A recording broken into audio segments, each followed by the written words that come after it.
pues ara tenim a l'artista. Carme Robles, amb el seu primer llibre, El reencuentro, cómo aman las mujeres. Estic segura que ho han de llegir.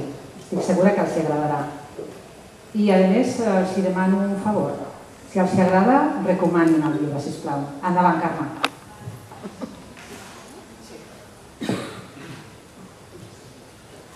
Bona tarda a tothom. Us he de dir que estic gratament sorpresa. La veritat és que no esperava aquest poder de convocatòria tan gran. No sé si és que el tema realment us interessa o que tinc més amics dels que potser em pensava. Sigui com sigui, vull agrair-vos a tots la vostra companyia en un moment tan important per mi com és la presentació de la meva primera novel·la i sobretot aquelles persones que m'han animat i que m'han recolzat perquè avui finalment puguem estar tots aquí. I en aquest sentit vull dedicar un agraïment especial a l'Esperança Fernández, la meva editora, i ja sé que és normal que els autors acostumin a agrair als seus editors que hagin apostat per ells, sobretot si aquest és un autor novell, com és el cas, amb el conseqüent risc que això comporta, ja que en definitiva no deixa de ser una aposta empresarial, independentment dels sentiments i el romanticisme que embarguessin a l'autor amb la seva fase creativa. I molt més encara quan aquest risc es veu incrementat pel fet de ser la fusió de dos gèneres tan definits com són el romàntic, tradicionalment femení, i l'eròtic, tradicionalment masculí. Per tant, Esperança, moltes gràcies. Vull que sàpigues que compto amb tu com a companya de viatge per aquest camí que acabo d'emprendre.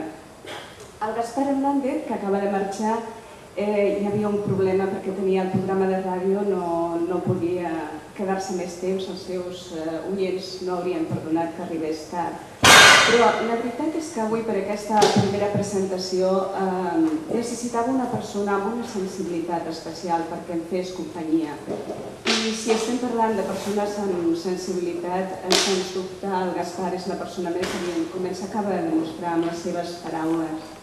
Perquè és, per descomptat, per el seu pròleg i per recolzar-me naturalment i per les seves paraules d'ànim, no tan sols a través del pròleg, sinó també de manera privada, amb aquests últims dies de nervis, de dubtes, de neguits. I per descomptat el Josep Càrceles per aquesta meravellosa obra que va crear inspirat en la lectura de la novel·la i de la qual en part em sento responsable, ja que, com s'ha dit, l'obra serà subhastada a través del meu web i l'import íntegre aconseguit serà donat a AMAN, Asociació de Mujeres Antimutilació, que és una ONG que lluita justament contra això, contra l'ablació de clítoris. Serà aquesta la primera aportació, d'altres que arribaran posteriorment, ja que de cada llibre venut, €1 serà donat amb la mateixa finalitat. Per tant, moltes gràcies a tots per recolzar-me, no tan sols a l'inici de la meva carrera literària, sinó també amb el compromís social que paral·lelament assumeixo. I bé, què puc dir sobre el llibre? Què puc dir sobre el llibre jo? A pesar del títol, El reencuentro o cómo aman las mujeres, vull aclarir que no és un llibre sobre sexe, ni que tampoc pel fet de ser dona s'estimi d'una manera determinada. Sens dubte, no totes les dones s'estimen de la mateixa manera. Encara que moltes se sentiran identificades amb la protagonista, igual que molts homes se sentiran reflectits amb alguns dels personatges que l'acompanyen al llarg. A veure, el subtítol no deixa de ser un toc d'atenció o reclam a totes aquelles persones que, quan agafem un llibre, el primer que fem és llegir el títol. I si aquest no crida la nostra atenció, senzillament el deixem i passem al següent. Perquè jo no sé si us passa, però quan entrem a una llibreria i comencem a recórrer amb la mirada buscant algun distintiu que cridi la nostra atenció, un títol suggerent, una portada atractiva, alguna cosa que cridi la nostra atenció i que ens motivi a agafar aquest i no qualsevol altre. Sens dubte, el primer és una portada atractiva. Un cop el tenim a les nostres mans, llegim el títol i si aquest ens resulta suggerent, el girem, mirem la sinopsi, intentant esbrinar què és el que trobarem dins. Sens dubte, jo volia motivar a seguir totes aquestes passes. Espero haver-ho aconseguit, no tan sols amb el títol, sinó amb el breu resum del que es pot trobar al seu interior. També vull deixar clar que no és un llibre autobiogràfic, encara que tots els relats estan inspirats en sentiments i emocions pròpies, si més no, si no en aquestes mateixes situacions, si en el moment que les imaginava i que les transcrivia, i com les podria haver viscut jo mateixa o una dona amb una sensibilitat semblant a la de la Laura, la protagonista.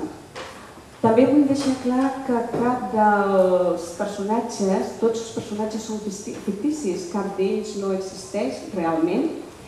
I bé, com si sol dir en aquests casos, qualsevol semblança és pura casualitat o fruit de la imaginació de l'autor. Vull avisar-vos també que quan vaig acabar aquesta novel·la vaig tenir la sensació que em deixava coses al tinter, que hi havia personatges que potser no havien pres el protagonisme que es mereixien i que podien despertar també l'interès del lector. Per tant, vaig decidir fer una segona part on aquests personatges es desenvolupessin i ens expliquessin també la seva història. I ho vaig fer primer perquè jo necessitava fer-ho, necessitava treure el que m'havia quedat dins, però també perquè les persones que van llegir el manuscrit abans de donar-lo per tancat definitivament m'ho van demanar, perquè realment estaven encuriosits per aquests personatges que amb aquesta primera història no van poder desenvolupar i explicar-nos la seva història senzillament per un problema de manca d'espai.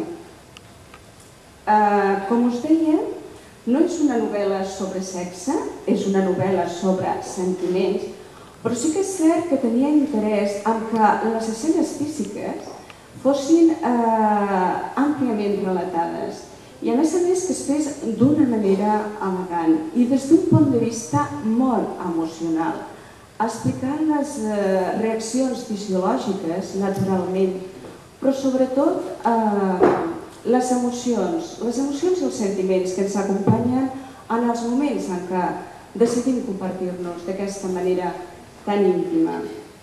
A més, m'he proposat que aquest llibre serveixi de vincle d'unió, d'eina, de plataforma, digueu-li com vulgueu, per fomentar el vincle dintre de la parella amb temes tan delicats i tan difícils d'abordar com són les relacions íntimes. Així que us animo a tots a llegir-lo i sobretot a compartir-lo amb les vostres parelles.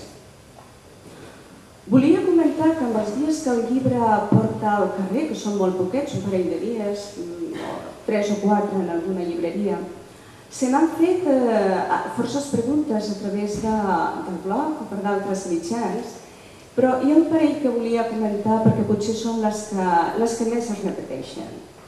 Em demanen si aquest és un llibre només per dones.